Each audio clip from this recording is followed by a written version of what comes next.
da fé, a mentalizar quem você quer do seu lado e quantas pessoas você quer ao seu redor.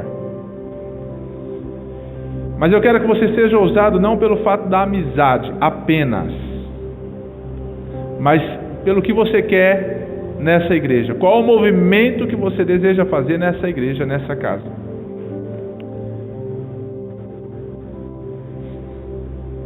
E agora eu quero que você comece a pensar, a mentalizar a respeito da sua vida, a sua vida no geral, a sua vida financeira, vamos colocar. O que você planeja, o que você pensa, o que você espera, o que você sonha, quais são os seus alvos para a sua vida financeira. Agora eu quero que você comece a mentalizar os seus alvos já alcançados, não sendo alcançados, já alcançados, seus sonhos concretizados,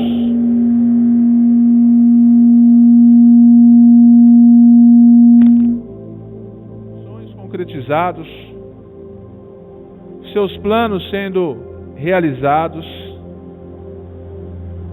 a sua vida estabelecida no Senhor. Você está conseguindo ver, queridos?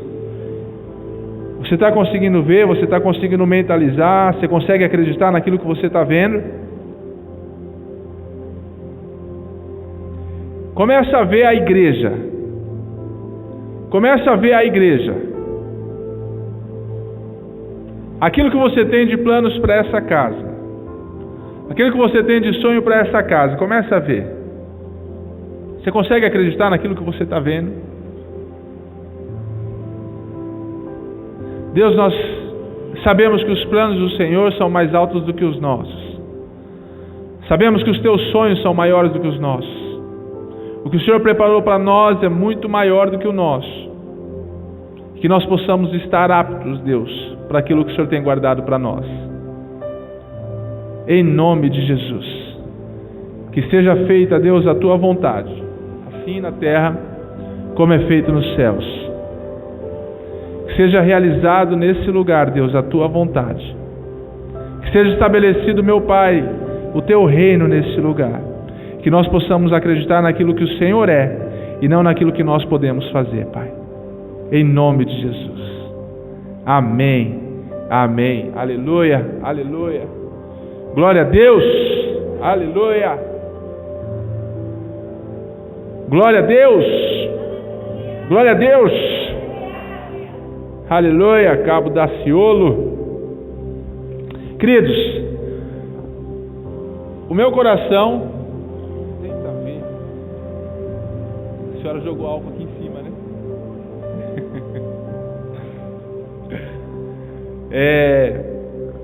Tenta abrir ele, Jússi, e dar uma limpada nele, porque se molhou aí é complicado. O meu coração está pulsando a respeito do que nós começamos a fazer na praça.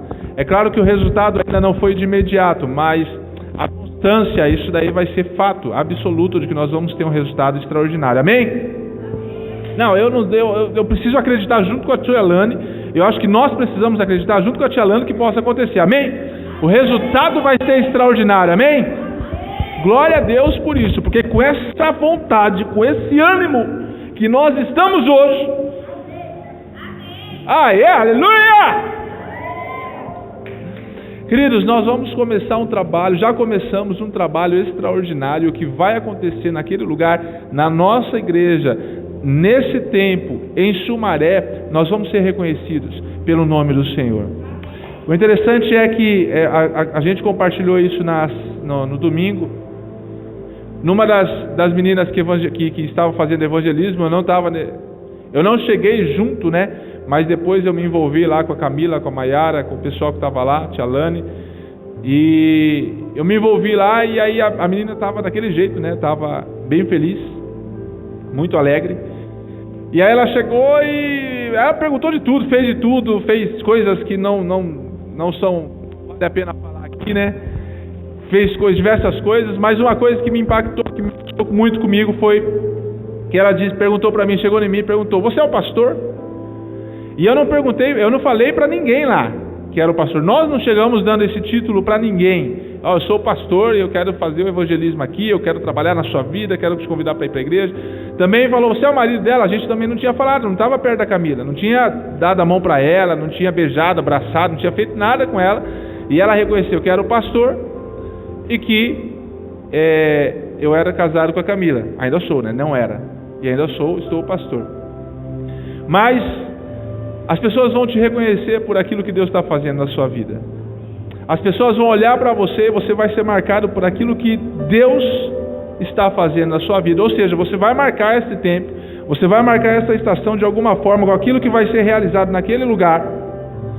As pessoas reconhecendo você por aquilo que Deus está fazendo na sua vida e através da sua vida, sendo marcadas pela sua vida, pelo milagre que a sua vida já é e o que vai acontecer. E aí perguntaram para mim, a respeito da célula. Como é que a gente vai fazer com a célula? A gente vai começar a célula já. Falou, não vale a pena por enquanto nós começarmos, porque nós precisamos fazer um trabalho intenso lá. E aí nesse não vale a pena, eu acabei me antecipando um pouco, porque o resultado que nós estamos tendo também com relação a algumas pessoas que estão vindo para a igreja está sendo extraordinário. Amanhã nós já vamos fazer a visita para um casal que veio, 2 casais que vieram a semana passada. Teve um casal que veio essa semana, que foi a semana passada também, no domingo, que também, assim, diante de tudo que está acontecendo, as pessoas estão vendo a igreja. As pessoas passam na pista e veem, eu quero ir naquela igreja, eu vou um dia naquela igreja. Passaram o ano passado e falaram, um dia nós vamos naquela igreja.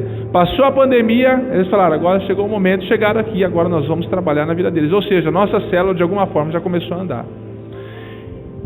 E aí nós precisamos estabelecer esse tempo de dia para poder romper na vida de pessoas. Romper de uma forma extraordinária, romper de uma forma sobrenatural, romper para que o seu nome seja conhecido, para que você seja marcado e também para que você possa marcar pessoas nesse tempo. Isso daí é fato. Nós não podemos passar dessa geração sem que nós sejamos reconhecidos por alguma coisa que nós fizemos nesse lugar. Então, não é só o fato, fulano de tal me trouxe para a igreja. Não, fulano de tal falou de Jesus para mim, cuidou da minha vida, marcou a minha vida e hoje eu estou aqui, é por causa de fulano de tal. De alguma forma nós precisamos marcar esse tempo. Exatamente. E aí quando chegar lá, é ruim de falar isso, mas é necessário. Quando chegar no dia em que todos nós um dia vamos morrer, são 2 momentos, na verdade são 3, mas 2 são os maiores momentos da nossa vida que a gente reconhece o quanto nós somos amados ou não.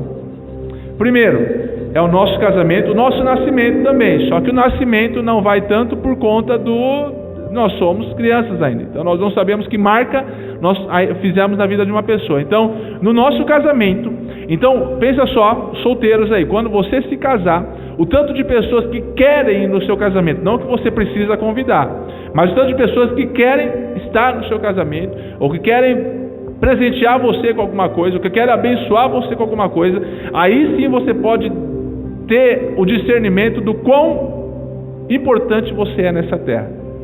E outra coisa, só que isso também nós não vamos ver, mas as pessoas que estão ao nosso redor vão ver, é na nossa morte.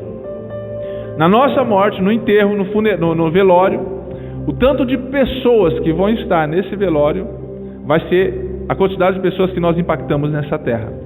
E aí nós podemos saber, ou as pessoas vão saber, se realmente você foi uma pessoa relevante nessa terra. E aí eu quero que você comece a acreditar nisso. Eu serei, se ainda não sou, uma pessoa relevante nessa terra. Então, no dia do meu casamento, se você ainda não casou, ou no grande dia que você vai subir para o céu, as pessoas vão estar abraçando você, chorando por sua causa, ou se alegrando por sua causa de alguma forma, porque você marcou a vida dessa pessoa. Aleluia! Nós precisamos ser relevantes, queridos. Nós precisamos ser diferentes. Nós precisamos ser impactantes. Nós precisamos ser ousados. Nós precisamos mudar esse tempo, mudar essa geração. Nós precisamos ser diferentes de tudo isso que está acontecendo. Então todos os planos, os projetos que nós temos estabelecidos no nosso coração têm que fazer parte da nossa vida relevante nessa terra. Porque eu não posso ser relevante se eu não marquei ninguém. Eu não posso ser relevante se eu não fui influência para nenhuma pessoa, para ninguém nessa terra. De alguma forma eu tenho que ser relevante nessa terra. Eu quero que vocês abram comigo lá em Lucas, no capítulo 6, no versículo 12. Lucas capítulo 6, versículo 12. Está dizendo assim, eu vou ler e depois vocês me acompanham. Num daqueles dias, Jesus saiu para o monte a fim de orar e passou a noite orando a Deus. Ao amanhecer, chamou os seus discípulos e escolheu 12 deles, a quem também designou apóstolos. Simão, a quem deu o nome de Pedro, seu irmão André, Tiago, João, filho de Bartolomeu, Mateus, Tomé, Tiago, filho de Alfeu, Simão, chamado Zelote, Judas, filho de Tiago, e Judas Iscariotes, que veio a ser o traidor. Aqui foi a lista das pessoas que Jesus escolheu para poder andar do lado dele. A lista das pessoas que Jesus escolheu para sentar à mesa com ele.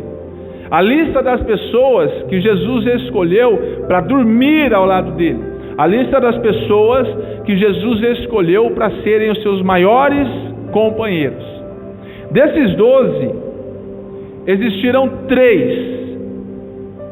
Pedro, Tiago e João, que foram os melhores amigos de Jesus.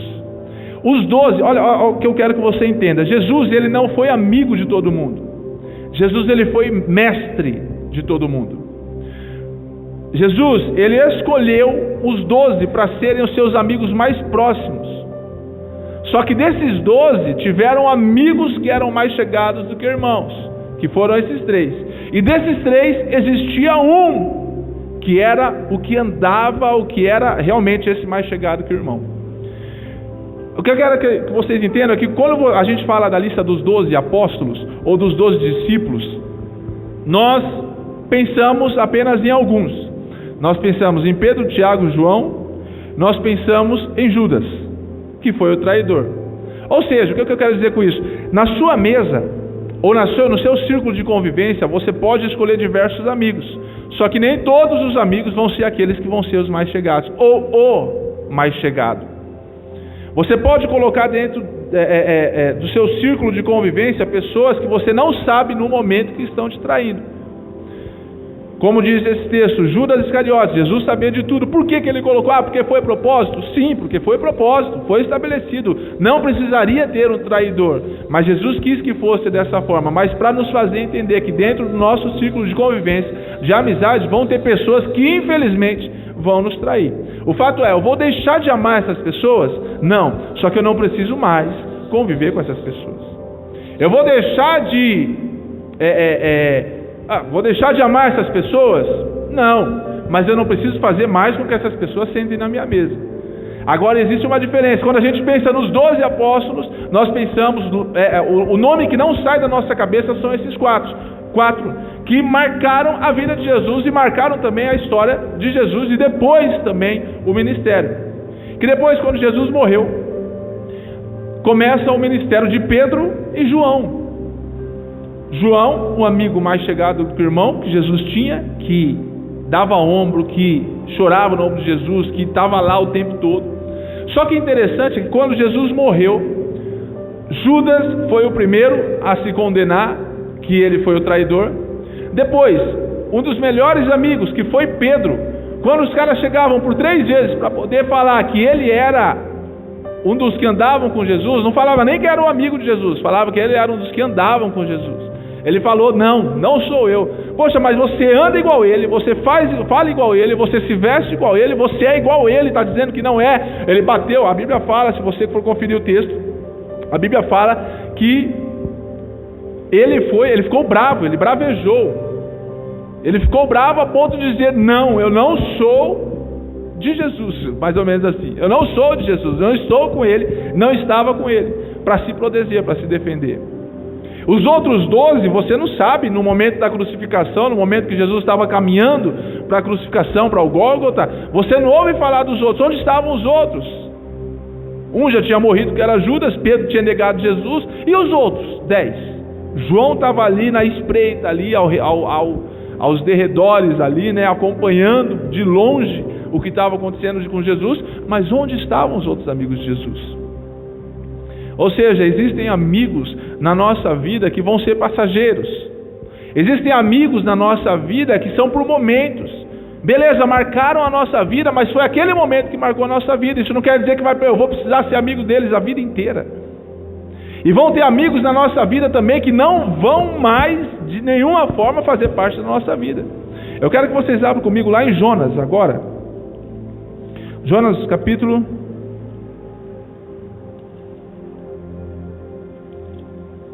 1.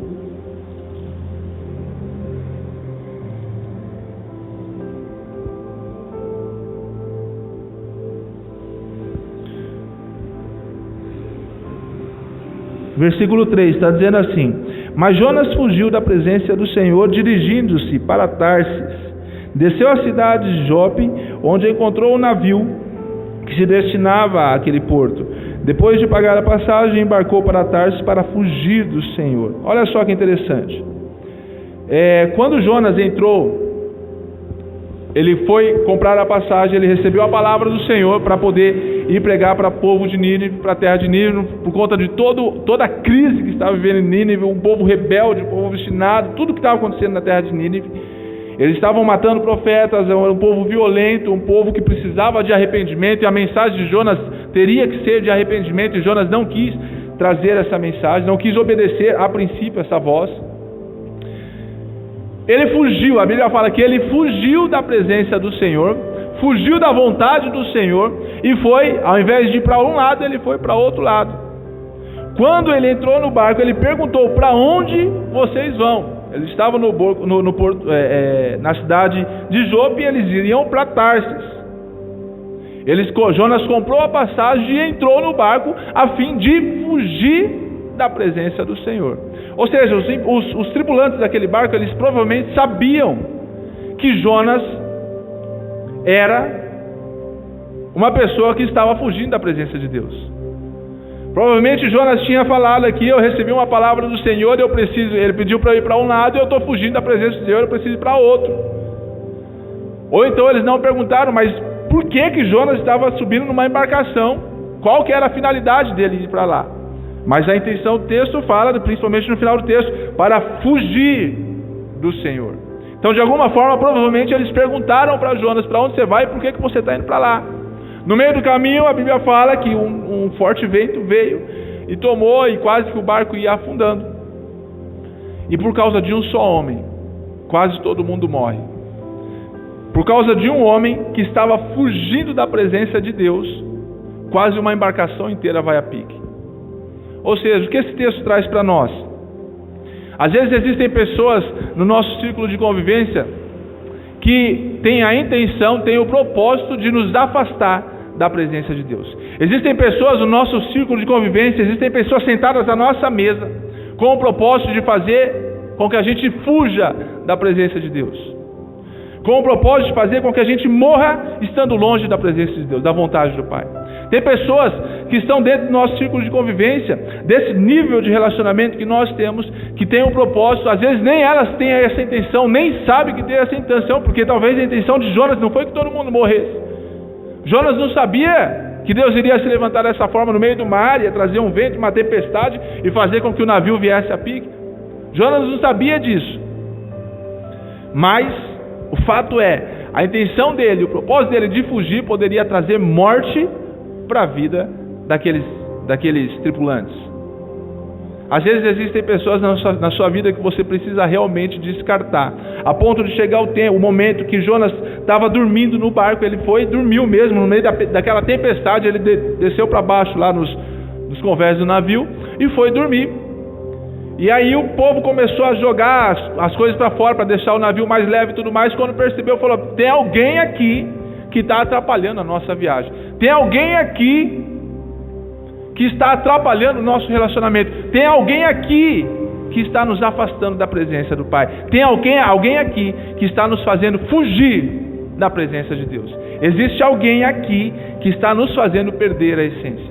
E às vezes esse alguém é necessário. O que aconteceu quando eles descobriram qual era a intenção de Jonas? O que eles fizeram? O que os tripulantes daquele navio fizeram quando eles descobriram qual era o propósito de Jonas? Talvez eles já sabiam, mas qual que era a motivação daquela tempestade, o porquê de toda aquela tempestade, quando Jonas também se acusou, dizendo: eu estou fugindo de Deus, por isso que está causando toda essa tempestade. Eles pegaram e jogaram Jonas para fora do barco. Ou seja, existem pessoas que nós precisamos jogar para fora da nossa vida, que parecem boas a certo ponto, até certo ponto, mas quando passa de um ponto, elas passam a ser tóxicas para nós. Elas passam a ter propósito de fazer com que nós venhamos a fugir da presença de Deus. Quando Jesus escolheu os 12, lá em Mateus, fala que Jesus estava passeando e ele viu um grupo de pescadores, um barco com 2 homens, que era Pedro e André, pescando. E ele virou para esses 2 homens e disse o seguinte, falou: vocês agora não serão mais pescadores, mas vocês serão pescadores. Vem para dentro, vocês vão junto comigo. Logo depois a Bíblia fala em Mateus que Jesus foi andando novamente e encontrou Tiago e João, os 2 irmãos, filhos de Zebedeu. Trouxe também para ser discípulos. Já Marcos conta toda aquela história de que quando Pedro estava junto com o seu irmão fazendo a pescaria, ele passou a madrugada inteira pescando e não pescou nada. Quando eles chegaram na margem e Jesus disse: volta para o meio do mar e joga a rede do outro lado. E aí eles fizeram conforme a palavra do Senhor, aquele texto que nós todos conhecemos. Fizeram conforme a palavra do Senhor e voltaram. Eles tiveram que pedir ajuda aos barcos vizinhos para poder conseguir sustentar tamanha quantidade de peixes que eles pescaram naquela noite, naquela manhã. E aí a Bíblia fala que as mesmas pessoas que estão lá em Mateus, que era Pedro e Simão, Pedro e André, que são os primeiros que Jesus chamou, que foi também esse do milagre dos peixes, foi também o amigo, os 2 amigos deles, que eram João e Tiago, filhos de Zebedeu, que estavam também à beira, ali perto, ajudando na embarcação. Esse é o texto de Marcos que relata. Já o texto de Lucas, ele dá uma lista das pessoas, dos 12 discípulos que Jesus trouxe para perto, as pessoas que ele queria perto dele. Ou seja, existem pessoas que você pode sim trazer, principalmente nós que estamos aqui, todos nós somos líderes, temos a intenção de causar uma revolução. Existem pessoas que nós vamos colocar na nossa mesa, para sentar na nossa mesa, que vão fazer parte da nossa vida, do nosso estilo de vida, como Pedro, lá quando Jesus estava para ser crucificado, as pessoas perguntavam para ele e falavam: você estava com ele, você andava com ele, você se veste igual a ele, você fala igual a ele. Ou seja, pessoas que vão estar perto de nós, que vão se vestir como nós, vão andar como nós, vão falar como nós, mas em algum momento da nossa vida vão negar que somos nós, que está junto conosco. Em algum momento da nossa vida ou da vida deles, vão chegar e vão dizer que não se parece conosco, ou que não anda junto conosco. Agora vão ter aqueles que, por mais que seja a luta forte, que seja o desafio da vida, vão estar ali à espreita, ali querendo acompanhar ou saber o que está acontecendo com o meu Senhor. Vão ter aqueles que vão sentar à mesa, vão dizer para nós que nos amamos, ou que nos amam, que nos amamos. Vão dizer para nós que nos amam, vão dizer para nós que querem estar conosco, vão dizer para nós que querem se envolver conosco, vão dizer para nós que não vão nos abandonar nunca. E quando chegar a primeira oportunidade de vender esse relacionamento, eles vão vender esse relacionamento. Vão chegar aquelas pessoas que a primeira instância, o primeiro momento, o primeiro impacto, eles já vão dizer: falar, estou fugindo de Deus. E a gente aceita essas pessoas para dentro da nossa vida, acreditando que de alguma forma Deus pode fazer um milagre ali. Quando chega no meio do caminho, no navio, existe uma tempestade e a gente pensa: poxa, tem um cara que está fugindo de Deus e eu preciso arrancar essa pessoa da minha vida. Eu preciso arrancar essa pessoa de dentro do meu barco, porque senão eu vou afundar e eu vou perder a presença de Deus. Então, na nossa vida, nos relacionamentos da nossa vida, existem diversos tipos de pessoas. Jesus tinha 3 amigos mais próximos. Um deles era um amigo mais chegado que o irmão. Jesus escolheu 12 pessoas para poder sentar à mesa com ele. Um deles, e os outros a gente nem ouve falar onde estavam os outros. Só que interessante é que de alguma forma, ainda assim, Jesus marcou a vida de Pedro. Mesmo Pedro fazendo tudo isso, ele se arrependeu depois. Existem pessoas que mesmo assim vão se arrepender de terem feito algo contra você, ou de terem negado que se parece com você, ou de que queriam se parecer com você, e vão se aproximar de você novamente. Mas dessa vez, o relacionamento se torna mais sério. Agora eu não quero que você se torne parecido comigo, eu não quero que você seja parecido comigo, eu quero que você faça aquilo que eu fiz. Agora imagina Pedro se arrependendo e saindo para a caminhada, fazendo aquilo que Jesus fez. Diante de tudo que aconteceu, diante de todas as experiências. E aí, cadê os outros discípulos? Onde estavam os outros apóstolos? São aquelas pessoas que não vão fazer, talvez, efeito na sua vida. São aquelas pessoas que talvez não vão marcar em nada você. São aquelas pessoas que... Existem pessoas que nós precisamos abrir o nosso coração. Não que nós precisamos. Existem pessoas que nós podemos rasgar o nosso coração. Existem pessoas que nós não podemos de forma alguma rasgar o nosso coração, porque senão a torcida do Corinthians e do Flamengo vai ficar sabendo. Existem pessoas que são escolhidas por nós para poder sorrir conosco no dia da alegria. Existem pessoas selecionadas por nós, escolhidas para chorar conosco no dia da tristeza.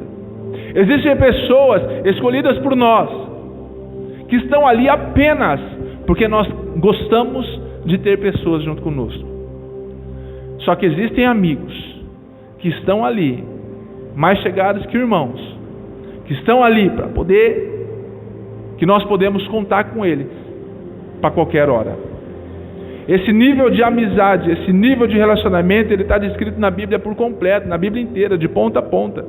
Pessoas que Deus estabeleceu como amizade, a aliança que Adão e Eva, que Adão quebrou com Deus, porque Deus ele tinha Adão como um amigo dele, era a pessoa que Deus queria se relacionar. Tanto é que ele vinha para poder se relacionar todos os dias nessa terra. A intenção dele era se relacionar, ter alguém para conversar.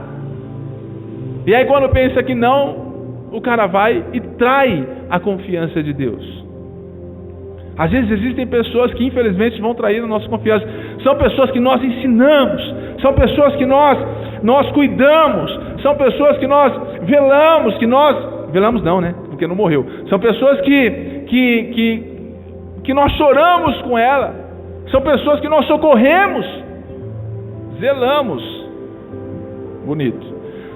São pessoas que nós socorremos, são pessoas que nós gastamos ou não gastamos, nós investimos o nosso tempo. Que infelizmente essas pessoas, quando chegar o momento em que oferecerem um fruto para elas vão aceitar e vão dizer, não. Mas quando chegar lá na frente, ela vai pensar, poxa, eu devia ter ouvido a voz do meu pastor, ou da pessoa, do meu amigo. Existem diversos tipos de pessoas que você deve se relacionar. Só que nem todo mundo você deve se apegar. Ficou bonito, né? Existem pessoas que você deve se relacionar, mas nem todo mundo você deve se apegar. E esse apego é a parte que dói na nossa vida, porque a gente não consegue fazer esse tipo de seleção. Na nossa cabeça e no nosso coração a gente não consegue fazer esse tipo de seleção. Como é que a gente vai selecionar quem eu devo me apegar e quem eu não devo me apegar? Como é que eu sei? Como é que Jesus sabia que um dia Pedro fazia parte ali do círculo dos 3 amigos de Jesus, os 3 melhores amigos de Jesus? Como é que Jesus poderia acreditar que Pedro diria que não é igual a Jesus? Pedro diria que não andava com Jesus. Pedro diria que não fala igual a Jesus. Como é que Jesus poderia imaginar isso? Jesus era Deus, mas vamos colocar, tirando ele da posição de Deus, como é que Jesus poderia imaginar isso? Jesus não imaginava. Nós não imaginamos. Mas às vezes existem coisas da nossa vida que nós precisamos passar. Não para que tenhamos experiência, mas são necessárias na nossa vida para a gente não cometer aquele erro. E fazer seleções corretas na nossa vida. Então na sua vida vai passar todo tipo de pessoas. Na sua vida vão estar ou até vão permanecer todo tipo de pessoas. E aí como é que vai ser o seu comportamento nesse nível de relacionamento que você tem, que você possui? Nós estamos começando agora um novo tempo. As pessoas vão chegar. E aí, como é que vai ser o seu nível de relacionamento com essas pessoas? Como é que já está sendo o nível de relacionamento seu com as pessoas que você tem no seu círculo, fora da igreja? Como é que já está sendo? Você é influenciado ou é influenciador? As pessoas olham para você querendo ser igual a você? Ou as pessoas olham para você e falam, nossa, fulano de tal é igual a outra pessoa, ou faz igual a nós? Como é que as pessoas olham para a sua vida? Então nós queremos ser marcados, e nós queremos marcar essa estação, nós queremos marcar esse tempo, que nós sejamos influenciadores nessa geração. Que nós sejamos influenciadores nessa geração. Hoje existe essa moda de influenciador digital. Porque a menina, o rapaz, eles vão lá, acontece muito isso. Os funkeiros, os meninos são a questão dos funkeiros, né? Então, se eles colocam uma corrente de prata, uma pulseira de prata, um Nike 12 molas, aí daqui a pouco tá todos os moleques usando o Nike 12 molas, uma corrente de prata, aquelas camisetas normalmente de torcida de time, boné mais ou menos assim, brinco. Por quê? É a influência deles. As meninas não, é o estilo de roupa. Aí são as influenciadoras digitais que tem a roupa, a maquiagem, tem isso, tem aquilo. São as influenciadoras. Realmente eles influenciam essa geração. Alguns para o bom, para o bem, outros para o mal. E aí de que forma que você quer influenciar o tempo que você está vivendo? De que forma que você quer influenciar a geração que você vive? Nós precisamos marcar essa geração. Porque quando chegar lá na frente, no dia do seu casamento, para aqueles que são solteiros, no dia da sua morte, que você não vai ver, mas as pessoas que estão com você vão poder dizer, nossa, olha quando... Eu já fui em velório desse jeito, já. Cheguei no velório e tinha tanta gente, mas tanta gente, tanta gente, tanta gente. Um velório bonito de ser visto. Quando o caixão estava descendo a sepultura, ele não era cristão. Os amigos em volta. Para você ter uma ideia de quanta gente foi, uma multinacional parou no dia do velório dele. Uma multinacional com mais de 3, 4 mil funcionários.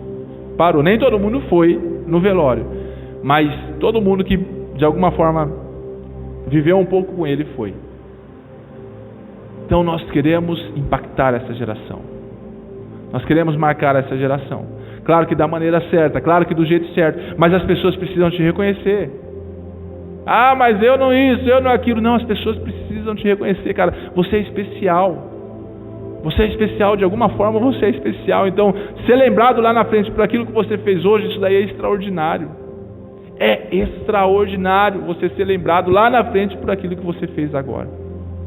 Ou então, aprenda a tirar da sua vida as pessoas que não merecem o seu relacionamento.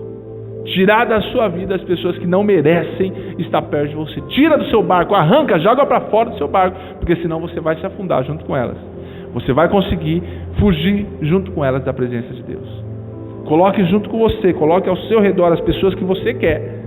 E é das pessoas que você quer, você vai fazer a seleção que você quer. Não que essas pessoas vão estar com você para o resto da sua vida, mas que naquele momento eles impactaram e te ajudaram a crescer. Amém? Amém? Vamos colocar de pé.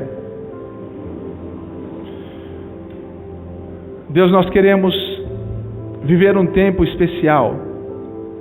Nós acreditamos que o que o Senhor separou para nós nesses dias é extraordinário. Nós acreditamos que o que Deus tem para nós, para esses dias, é extraordinário. E nós não queremos ficar parados esperando as coisas acontecerem. Nós queremos nos movimentar, acreditando que o Senhor é o dono de todas as coisas, acreditando que todas as coisas se movem ao seu redor e de que o nosso Deus está em movimento também ao nosso favor. Nós precisamos, como igreja, entender isso, estabelecer isso na nossa vida e acreditar no mover sobrenatural.